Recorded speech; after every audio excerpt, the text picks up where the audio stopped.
old cotton field back home. It was down in Louisiana, just about a mile from Texarkana, in them old cotton field back home. Nobody's gonna go out with me. Have you asked anybody yet? No, but who would? I don't even have any good skills. What do you mean? You know, like nunchuck skills, bow hunting skills, computer hacking skills. Girls only want boyfriends who have great skills.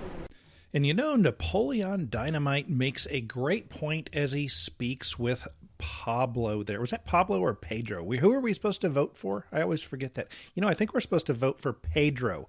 Welcome back to the Let's Think show. And we're going to talk about skills, how to develop skills, why skills matter, and so on and so forth. A big thanks to the folks at Napoleon Dynamite movie, folks that made that movie, for providing us with that intro. So what are your skills? If they're not nunchucks or bow hunting or computer hacking, what is it that you are good at?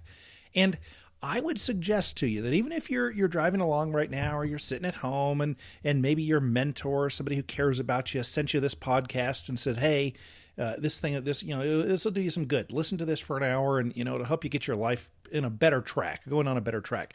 And so you're sitting there and you're thinking, I don't have any skills compared to other people. I don't have the skills. Well, I'm going to suggest to you, I don't know you yet, but I'm going to suggest to you that you do have some skills.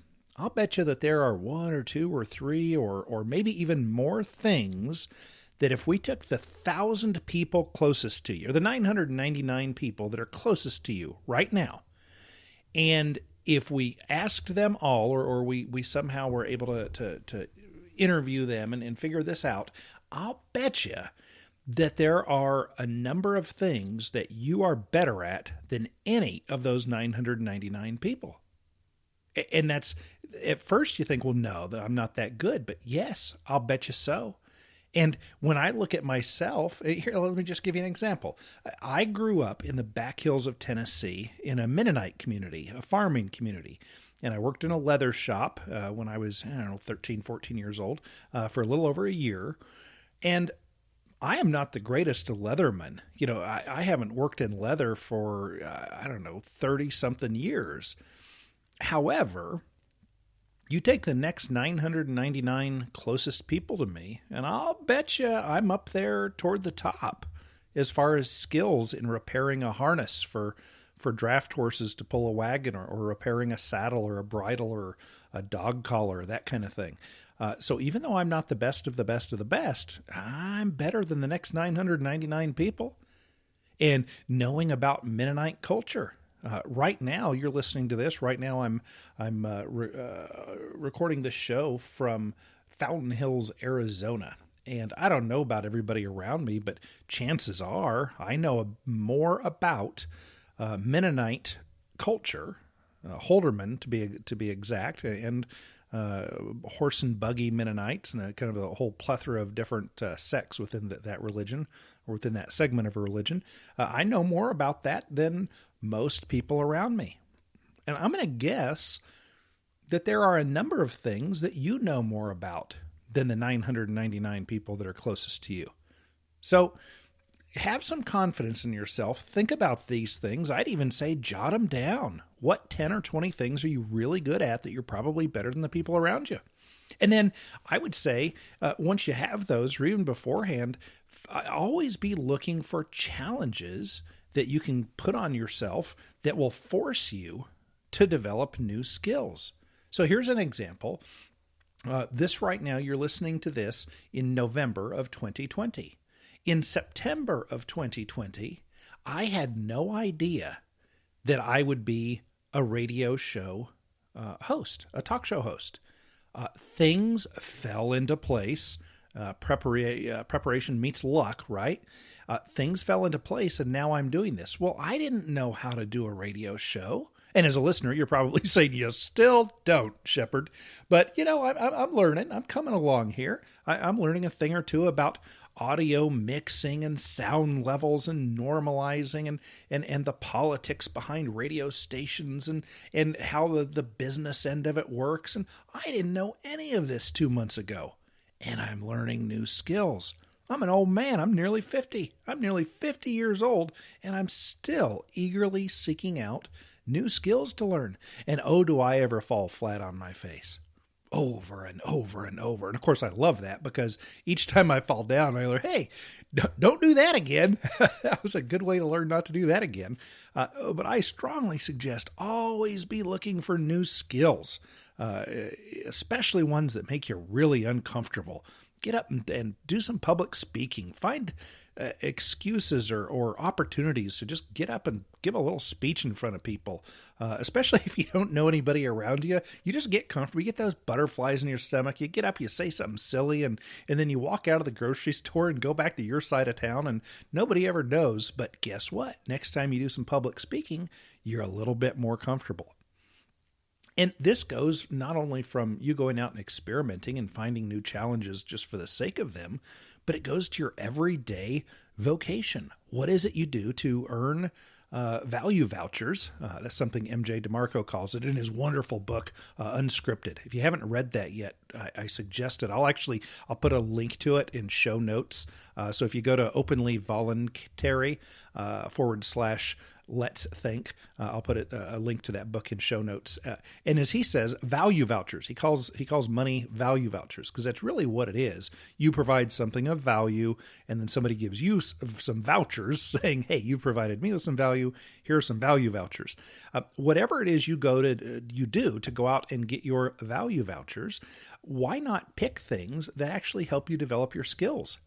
If you've been making French fries at McDonald's for 7 years now, you're probably not learning that many new things. Go out and try something new, even if it's not a high-level job because you feel you're not ready for it, or you've made some bad choices in life and you haven't fixed them yet. Go do something that teaches you new skills. Have somebody else pay you to dig a ditch. If you only know how to put salt on French fries and you don't know how to properly grip a shovel or where to throw a pile of dirt after you've dug it out of the ditch, go get a different job. Learn that. And then get another job and learn those skills. And then notice somebody else on the job site that's doing something else and say, hey, I'm off duty now, but I'd like to hang out another half an hour and learn how you blah, blah, blah, whatever it is they're doing. Learn new skills. That is so important when you're working different jobs or accepting new opportunities. Focus on things that help you get better, help make you become a more valuable as a human being, as a contributing member of the marketplace. And think about, here's another skill. How do you make connections with people? Getting along with people, being appropriate. Do you know how to walk into a Rotary Club meeting where all the local business owners and the managers and the executive directors of the nonprofits and the people that work within government as our rulers, the politicians, where all these people are gathered together? Do you know how to go in and sit down and have an appropriate conversation? Do you know the right things to say? Well, guess how you can learn that? Ask some local business person. Go find some libertarian or Republican business owner who's a member of Rotary Club and say, hey, I've always wanted to go to a meeting. Could I go as your guest? And of course, they're going to be more than happy to take you. Go and see what it's like. See how those people act. Get the feel. What are the words they use? Get a feeling for what it's like to be around that particular type of person. And then it goes beyond just the connections that you would actually make at that time. It's learning how to make connections. How do we say things to people to have them like us more? What's the book by Napoleon Hill, How to Make Friends and Influence Others? Written a long time ago, but still a smart thing. If you want to be successful, you're going to have to get along with other human critters. It's really important. And there are a lot of other skills, there are a lot of other things that you ought to learn, and I'm obviously not going to list them all, but I do have a list of books, a list of books that I think will help you become a better rounded person that knows more and is able to do better. And I'm going to put that in the show notes as well. So if you go to openlyvoluntary.com/let's think, and then go to today's show notes, name of today's show is Harsh Advice for the Unemployed Guy, and you'll find those notes there for some books that I recommend.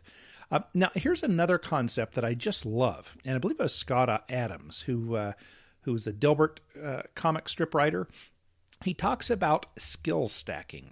What if you take some of your skills that you have that no one else does, and then add them to a whole nother skill set?